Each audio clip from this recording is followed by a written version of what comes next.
स्वास्थ्य सेवाओं को पूरी तरीके से बंद करने के आह्वान और रेजिडेंट डॉक्टर्स के प्रदर्शन करने पर दिल्ली प्रदेश कांग्रेस अध्यक्ष अनिल कुमार चौधरी ने कहा कि ये वही डॉक्टर्स हैं जिनके लिए बीजेपी ने फूल बरसाए थे और आज उन्हें सड़क पर आने को मजबूर कर रहे हैं। उनसे बात की एवन टीवी संवाददाता ज्योति सिंह ने।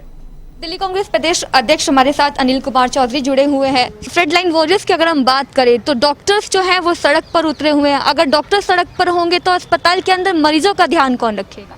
बड़े अफसोस के साथ कहना पड़ता है कि देश के प्रधानमंत्री और दिल्ली के मुख्यमंत्री दोनों ही अपने चुनावी पर्यटन पर व्यस्त हैं। एक चीज़ समझनी पड़ेगी, आज जो वर्ग सड़कों पर है, जिसमें देखा जा रहा है कल जिस तरह से डॉक्टरों पर लाठी भांजी गई, महिला डॉक्टर के साथ अभद्र व्यवहार हुआ, शांतिपूर्ण तरीके से एक सभ्य समाज है डॉक्टर्स का, वो अपनी बात रखने के लिए यदि मंत्रालय या मंत्री के घर जा रही थी तो इसमें गलत क्या है? ये वही डॉक्टर हैं जिनके सम्मान में फूल बरसाए गए, हेलीकॉप्टर के ऊपर द्वारा सम्मान दिया गया, थाली पिटवाई गई। ये दिखावे से नहीं चलेगा। आपको इनके भविष्य को सुरक्षित रखने के लिए आपको योजनाओं पे अमल करना होगा और जो वो न्याय की मांग कर रहे हैं उस पर काम करना होगा। आप उस पर सुनते नहीं हैं, उनकी बात पे काम करते नहीं हैं, उनकी जो मांगे हैं उन पे गौर करते नहीं, तो स्वाभाविक सी बात है अपना आवाज़ उठाने के लिए लोग सड़कों पर आएंगे। जब एक संयम की हद होती है, जब वो संयम टूटने लगता है तो इस तरह की चीज़ें होती हैं। तो सरकारों को बजाय एक्शन लेने के उस पर संज्ञान लेना चाहिए, जो उनकी मांगे हैं उन पर ध्यान देना चाहिए। इसी तरह की दिक्कतें यहाँ के टीचर, शिक्षक, जो गेस्ट टीचर है वो भी महसूस कर रहे हैं।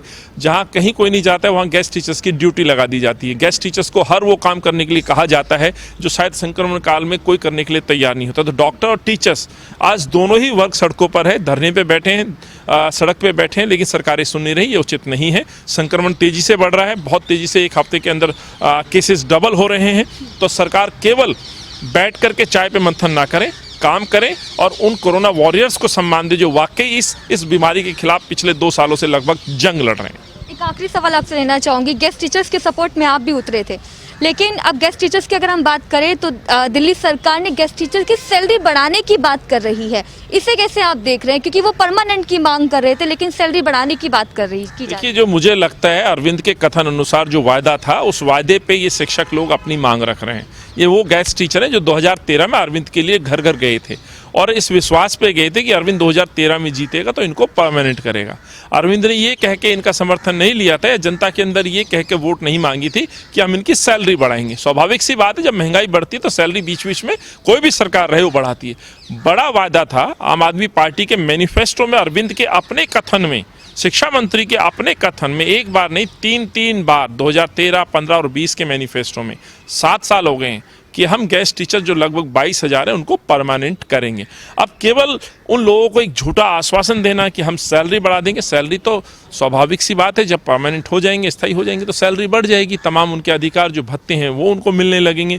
अब सिर्फ और सिर्फ उनको दिहाड़ी मिलती है। जिस दिन वो स्कूल का काम करेंगे उनको लगभग 1400 रुपये की दिहाड़ी मिलती है।